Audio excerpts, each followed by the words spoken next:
de alegria estar aqui hoje com os irmãos, podendo oferecer um culto, né, ao Senhor que é digno de toda a honra, toda a glória. Tenho um amor, né, pela pastora Meire, por esse ministério que tanto me abraçou, tanto orou por mim. E eu sempre falo para todo mundo, não só aqui, eu sou resposta de oração e eu sei de onde tudo começou, né? E a gente não pode se esquecer disso nem até que Jesus volte. Eu quero deixar aqui uma meditação para os irmãos, se encontra em Lucas, capítulo 8, uma passagem bastante conhecida, vou ler para não tomar muito tempo, se encontra no versículo 40, que vai falar de Jairo e a sua filha. A minha Bíblia está com uma tradução um pouquinho diferente, vai falar o poder de Jesus sobre a doença e a morte. Vou ler. Quando Jesus voltou, uma multidão o recebeu com alegria, pois todos estavam. Então um homem chamado Jairo, dirigente da sinagoga, veio e prostrou-se aos pés de Jesus, implorando-lhe que fosse à sua casa, porque a sua filha, de cerca de 12 anos, estava à morte. Então Jesus, a caminho da multidão, o comprimia. E estava ali uma certa mulher que havia 12 anos vinha sofrendo de hemorragia e gastara todo o que tinha com os médicos, mas ninguém pudera curá-la. Ela chegou por trás dele, tocou na borda do seu manto e imediatamente cessou a sua hemorragia. Eu vou ler aqui e no finalzinho eu leio o restante. Eu meditando, né, em cima dessa passagem, e o Senhor ele foi falando de uma forma profunda comigo, e eu entrei dentro da história. E quando eu medito, eu gosto de ter a visão como se eu estivesse vivendo aquele momento. E ali eu fiquei imaginando e eu me lembrando de certas situações que eu passei na minha vida também. Eu fico imaginando aquele homem, né? Nós sabemos que já era um homem influente, né? Um homem que era, vamos dizer, líder de um culto judaico, porque era ele que cuidava de toda a organização, era fluente na sinagoga. E eu imagino que ele tinha um certo orgulho dentro dele, a forma com que ele andava na cidade, ele tinha um pouco de si, né? E por prestar um culto judaico, era totalmente daquilo que Jesus ministrava naquela época. E eu fiquei imaginando ele indo atrás de Jesus em seu desespero e aquela multidão oprimindo Jesus. Eu imagino aquele homem se prostrando diante dele e abrindo uma roda. E aqui Jesus ele já foi ministrando no meu coração e ele falou assim: filha, não há ser humano, não há situação que eu não entre e faça se prostrar diante. Não há orgulho dentro do homem ou da mulher que não se faça ela prostrar diante de mim. Naquela situação era Jairo com sua filha à beira da morte, porque até neste momento aqui não se tinha dito a ele que ela estava morta.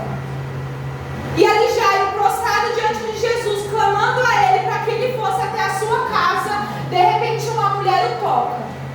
E ali Jesus para tudo, porque dele saiu virtude e ali ele vai operar um milagre naquela mulher. Só que ao mesmo tempo eu fiquei imaginando Jairo tendo que esperar toda essa situação, todo esse mover do Senhor, sabendo que sua filha está morrendo dentro de casa. Quantas vezes nós, irmãos,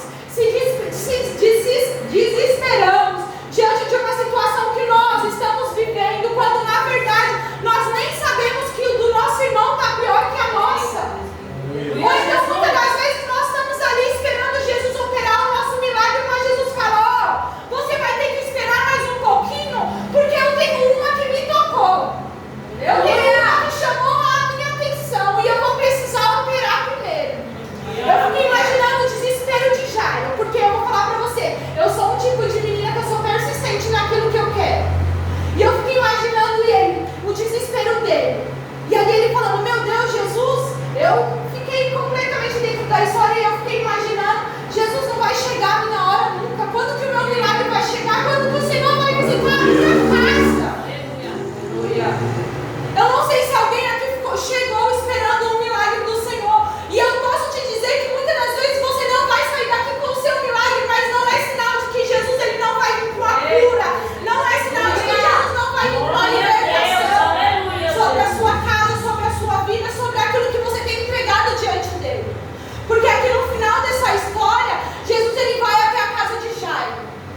Muitas vezes nós não entendemos quando as coisas não acontecem do jeito que nós esperamos.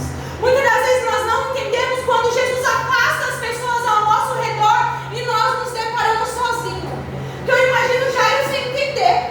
Todo mundo chorando, todo mundo prestando a ele os seus sentimentos. E eu, como viúva, já senti essa sensação de estar ali, a gente quer um abraço, e Jesus mandando todo mundo sair daquela casa. Eu fiquei imaginando Jairo sem entender. Mas Senhor, por quê? Senhor, presta atenção, a minha filha está precisando, vem logo aqui, eu só quero que o Senhor cure ela, porque eu creio que o Senhor tem poder para isso. Aleluia! E olha para você ver, no começo da história, Jairo, vamos se dizer que ele se sentia um homem não dependente de Jesus. Ele achava que ele poderia fazer com a força do braço dele. Só que assim, irmãos, vai chegar uma hora que a força do nosso braço já não vai ser o suficiente.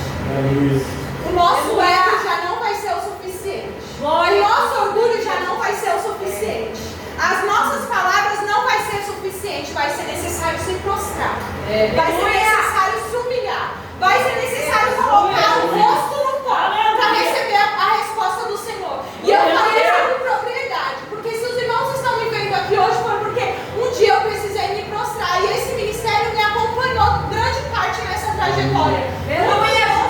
Gente subiu, muitos cultos no lares, muitas manifestações de demônios através do meu corpo, porque eu não falo que ele tinha posse sobre mim, mas ele usava o meu corpo achando que ele era dono.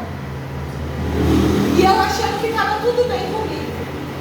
E eu falo, por isso que eu falo que eu sou resposta também de oração desse ministério. Aleluia, Jesus, glória a Deus. E voltando à história, e ali essa menina, ela é tocada por Jesus. E ali Jairo e sua esposa, eles ficam maravilhados com aquilo que Jesus faz. Aleluia. E a reflexão que eu trago para os irmãos nessa noite é: há necessidades que nós teremos que se prostrar diante do Senhor e há necessidades que nós só precisamos tocar. Porque tocar é diferente de se prostrar.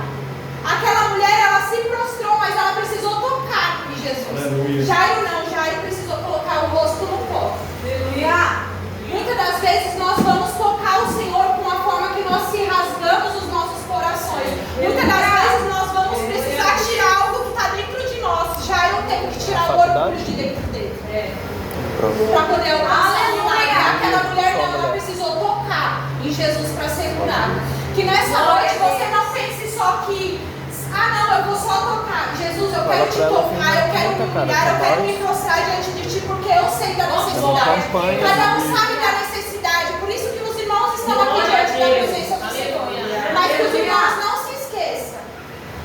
Se for da vontade do Senhor curar, Ele vai curar. Mas também muitas das vezes vai ser necessário o Senhor trabalhar dentro dos nossos lares, dentro do nosso coração, para depois a gente alcançar o milagre. Minha oportunidade é